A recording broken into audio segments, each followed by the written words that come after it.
இந்த வீடியோ பார்த்துட்ருக்க எல்லோருக்கும் என்னுடைய வணக்கம். ஃபியூச்சர் லைஃப் சேனலில் வேகன்சி வீடியோ பார்க்குறதுக்கு முன்னாடி ப்ளீஸ் சப்ஸ்கிரைப் பண்ணிக்கோங்க. நீங்கள் சப்ஸ்கிரைப் பண்ணால் மட்டும்தான் நான் போடுற வீடியோ உங்களுக்கு உடனுக்குடனே கிடைக்கும்.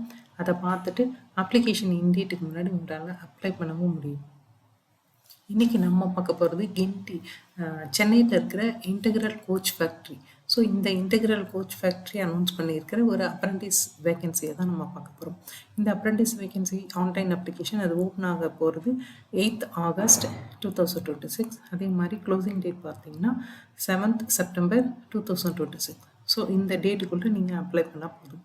ஸோ இதை பொறுத்த வரைக்கும் உங்களுக்கு என்னென்ன மாதிரியான குவாலிஃபிகேஷனுக்கு இந்த அப்ரெண்டிஸ் ஒர்க் இருக்குது அப்படின்னு பார்த்தீங்கன்னா கார்பெண்டரை பொறுத்த வரைக்கும் ஃப்ரெஷருக்கு 40 வேகன்சியும், அதே மாதிரி ஐடிஐ கேண்டிடேட்டுக்கு 50 வேகன்சியும் இருக்குது. எலக்ட்ரீஷியனை பொறுத்த வரைக்கும் ஃப்ரெஷருக்கு 40 வேகன்சியும், ஐடிஐ கேண்டிடேட்டுக்கு 160 வேகன்சியும் இருக்குது. ஃபிட்டருக்கு 80 வேகன்சி ஃப்ரெஷருக்கும், 180 வேகன்சி ஐடிஐ கேண்டிடேட்டுக்கும் இருக்குது. மிஷினிஸ்ட்டுக்கு 40 வேகன்சி ஃப்ரெஷருக்கும், 40 வேகன்சி ஃப்ரெஷருக்கும், 50 வேகன்சி ஐடிஐக்கும் இருக்குது.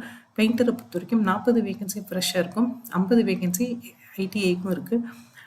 ஐடிஐ கேண்டிடேட்டுக்கு இருக்குது. வெல்டருக்கு 80 வேகன்சி ஃப்ரெஷருக்கும், 180 வேகன்சி ஐடிஐக்கும் ஒதுக்கியிருக்காங்க. ஸோ டோட்டலாக 320 வேகன்சி ஃப்ரெஷருக்கும், 670 வேகன்சி ஐடிஐ கேண்டிடேட்டுக்கும் ஒதுக்கியிருக்காங்க. இதை தவிர ரேடியாலஜியில் 5 வேகன்சி இருக்குது ஃப்ரெஷருக்கு, பெத்தாலஜியில் 5 வேகன்சி இருக்குது ஃப்ரெஷருக்கு.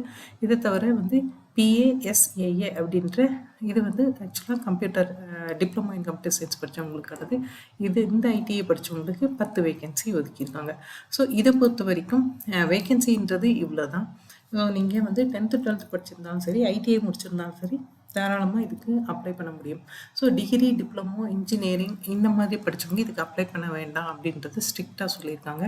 இந்த ட்ரைனிங் பொறுத்த வரைக்கும் இது ட்ரைனிங் தான், 1 இயர்க்கான ட்ரைனிங். பர்மனன்ட் ஜாப் நீங்கள் கிளைம் பண்ண முடியாது. பட் பர்மனன்ட் ஜாப் இருக்குது, உங்களோட பர்ஃபார்மன்ஸை வச்சு எடுத்துக்கலாம் அப்படின்னா அது அந்த டைமோட அவங்களோட டிசிஷனாக இருக்கும். ஸோ எந்த விதத்துலையும் நீங்கள் கிளைம் பண்ண முடியாது. முக்கியமாக உங்களுக்கு டிசபிலிட்டிஸ் இருந்தால் என்னென்ன டிசபிலிட்டிஸ் இருக்கவங்க அப்ளை பண்ணலாம் அப்படின்றதுக்கு ஒரு லிஸ்ட்டே கொடுத்துருக்காங்க. ஸோ இந்த பொறுத்த வரைக்கும் நீங்கள் கார்பெண்டர் அப்படின்னு பார்த்தீங்கன்னா 1 upper and lower limb partially damaged can be accommodated அப்படின்னு கொடுத்துருக்காங்க. ஸோ இந்த மாதிரி ஒரு பெரிய லிஸ்ட்டே பிடபிள்யூபிடி கேண்டிடேட்டு கொடுத்துருக்காங்க. அதை பார்த்துட்டு பிடபிள்யூபிடி கேண்டிடேட்டு அவங்க சொல்லியிருக்க அந்த லிமிட்டேஷனுக்குள்ளே இருந்தால் அப்ளை பண்ணலாம் அப்படின்றதும் அவங்க எக்ஸ்பிளைன் பண்ணியிருக்காங்க. ஸோ அதை இதுக்கு பிடபிள்யூபிடி கேண்டிடேட் அப்ளை பண்ணணும் அப்படின்னா அவங்களுக்கான அந்த டிசபிலிட்டி சர்டிஃபிகேட்ஸை கண்டிப்பாக ப்ரொடியூஸ் பண்ணணும். அதே மாதிரி எம்ப்ளாய்மெண்ட் எக்ஸ்சேஞ்சில் பதிவு பண்ணவங்க மட்டும்தான் இதுக்கு அப்ளை பண்ண முடியும். ஸோ எம்ப்ளாய்மெண்ட் எக்ஸ்சேஞ்சில் நீங்கள் லாஸ்ட் டேட்டுக்கு முன்னாடி பதிவு பண்ணியிருக்கணும். இல்லை முன்னாடியே ரொம்ப வருஷமாக பதிவு பண்ணி வச்சுருக்கீங்கனாலும் தாராளமாக அப்ளை பண்ணலாம். இதை பொறுத்த வரைக்கும் இந்த அப்ரெண்டிஸ் என்கேஜ்மெண்ட்டை பொறுத்த வரைக்கும் நீங்கள் எங்கெல்லாம் போய் பார்க்கலாம் அப்படின்னா எம்ப்ளாய்மெண்ட் எக்ஸ்சேஞ்ச் போகலாம், SC/ST ஆர்கனைசேஷனில் போகலாம், ஐடிஐ நீங்கள் எங்கே ஐடிஐ படித்தவங்களோ அங்கே போனீங்கனாலும் அதுக்கான கைடன்ஸும் அந்த அப்ளிகேஷனுக்கான ஹெல்ப்பும் உங்களுக்கு கிடைக்கும். அது தவிர வாட்ஸ்அப் ரயில்வே எம்ப்ளாயீஸோட குழந்தைங்களுக்கான அந்த ஆஃபீஸ்லேயும் உங்களுக்கான அந்த ஹெல்ப் உங்களுக்கு கிடைக்கும். ஸோ உங்களுக்கு லோக்கல் எம்ப்ளாய்மெண்ட் எக்ஸ்சேஞ்சில் நீங்கள் ஏற்கனவே தமிழ்நாடு ஸ்டேட்டில் நீங்கள் பதிவு பண்ணி வச்சுருக்கீங்க அப்படின்னா இதுக்கு அந்த எம்ப்ளாய்மெண்ட் எக்ஸ்சேஞ்ச் கொடுத்துருக்க அந்த நம்பரை வச்சு உங்களால் அப்ளை பண்ண முடியும். ஸோ ஏற்கனவே ரயில்வே எம்ப்ளாயீஸோட குழந்தைங்க அப்படின்னா அதுக்கான identity card certificate, service certificate அவங்க அப்பாவோ அம்மாவோ யார் வேலை செய்கிறாங்களோ அந்த சர்டிஃபிகேட் கொடுக்கணும். அது இல்லாமல் யார் வேலை செஞ்சாலும் அவங்களோட UMID கார்டு அந்த கார்டுடைய டீட்டெயில்ஸும் நீங்கள் சப்மிட் பண்ண வேண்டியிருக்கும். இது ரயில்வே எம்ப்ளாயீஸோட குழந்தைங்களுக்காக. ஸோ எலிஜிபிலிட்டி கண்டிஷன் அப்படின்னும் போது நீங்கள் 15 years, அதாவது ஒருவேளை நீங்கள் 10th 12th தான் படிச்சுட்டு இந்த அப்ரெண்டிஸ்க்கு நீங்கள் அப்ளை பண்ணுறீங்க அப்படின்னா உங்களுக்கு 15 to 22 years வரைக்கும் ஏஜ் இருக்கவங்க அப்ளை பண்ண முடியும். ஒருவேளை நீங்கள் ஐடிஐ படிச்சிருக்கீங்க அப்படின்னா 15 to 24 years ஏஜ் வரைக்கும் நீங்கள் அப்ளை பண்ண முடியும். இதுக்கான அந்த கட் ஆஃப் டேட் அப்படின்றது 7th September 2026 கணக்கு வச்சு நீங்கள் அப்ளை பண்ணலாம். SC/ST கேண்டிடேட்ஸ்க்கு 5 years ரிலாக்ஸ் பண்ணிக்கலாம். அதே மாதிரி உங்களுக்கு ஃபார் எக்ஸாம்பிள் நீங்கள் 10th 12th தான் படிச்சிருக்கீங்க. எஸ்சி/எஸ்டி கேண்டிடேட் அப்படின்னா 5 இயர்ஸ்னா 27 இயர்ஸ் வரைக்கும் உங்களால் அப்ளை பண்ண முடியும். ஸோ இதுதான் கால்குலேஷன். ஓபிசி கேண்டிடேட்க்கு 3 இயர்ஸும் பிடபிள்யூபிடி கேண்டிடேட்க்கு 10 இயர்ஸும் வந்து நீங்கள் ரிலாக்ஸ் பண்ணிக்கலாம். பட் இந்த ரிலாக்ஸேஷன் உங்களுக்கு வேணும் அப்படின்னா அதுக்குரிய சர்டிஃபிகேட்டை நீங்கள் வந்து ப்ரொடியூஸ் பண்ண வேண்டியிருக்கும். அதாவது கம்யூனிட்டி சர்டிஃபிகேட், பிடபிள்யூபிடி கேண்டிடேட்டாக இருந்தால் அதுக்குரிய சர்டிஃபிகேட் இதெல்லாமே நீங்கள் ப்ரொடியூஸ் பண்ண வேண்டியிருக்கும். ஸோ எஜுகேஷனல் குவாலிஃபிகேஷனை பொறுத்த வரைக்கும் ஃபிட்டர், எலக்ட்ரிஷியன் அண்ட் மிஷினிஸ்ட் இவங்க பார்த்தீங்கன்னா 10th படிச்சிருக்கலாம். மினிமம் மார்க் வந்து 50 ஆர் above 50 பர்சன்டேஜ் மார்க் எடுத்து பாஸ் பண்ணிக்கணும். சயின்ஸ் அண்ட் மேக்ஸை 10th 12th நீங்கள் படிச்சிருக்கணும் அப்படின்றது அவங்க கொடுத்துருக்க கண்டிஷன். இதை தவிர ஒகேஷ்னல் ட்ரைனிங் எடுத்திருக்கீங்க அப்படின்னா ஓகே, அது வந்து ரெகக்னைஸ்டு யூனிவர்சிட்டி இன்ஸ்டிடியூஷனில் நீங்கள் வந்து எடுத்துருக்கணும். பீரியட் ஆஃப் ட்ரைனிங் அப்படின்றது 1 இயர்.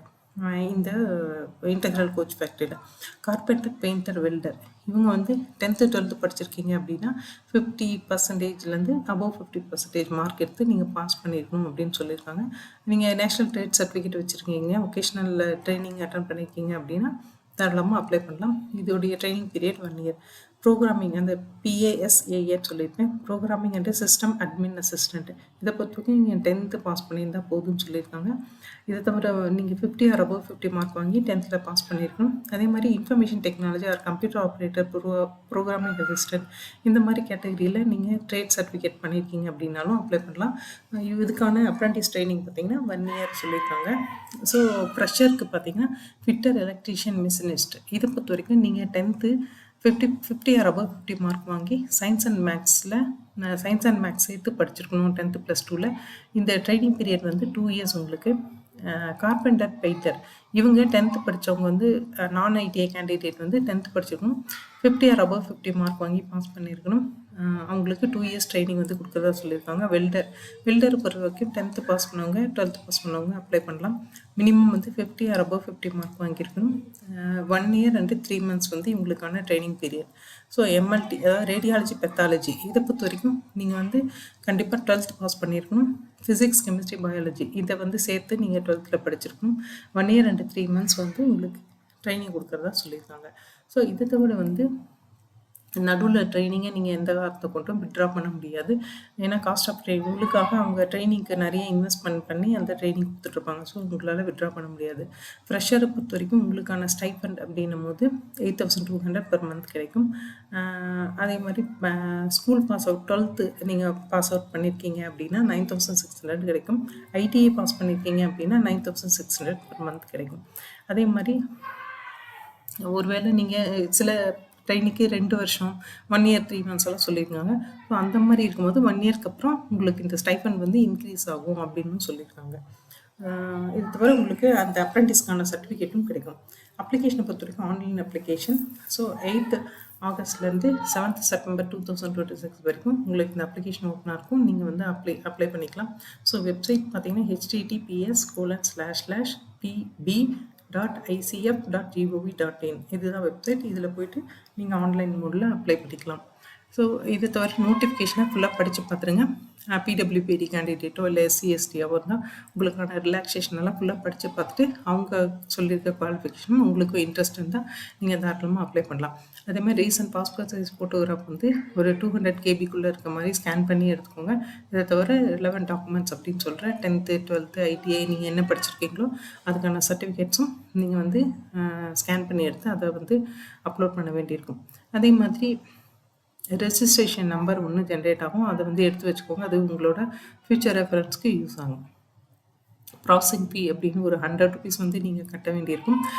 இந்த 100 rupees வந்து நான் ரீஃபண்டபிள். எஸ்சி/எஸ்டி, பிடபிள்யூபிடி உமன் கேண்டிடேட்ஸ்க்கு ஃபீஸ்ன்றது எதுவுமே இல்லை. நீங்கள் அப்ளை பண்ணால் மாத்திரம் போதும்.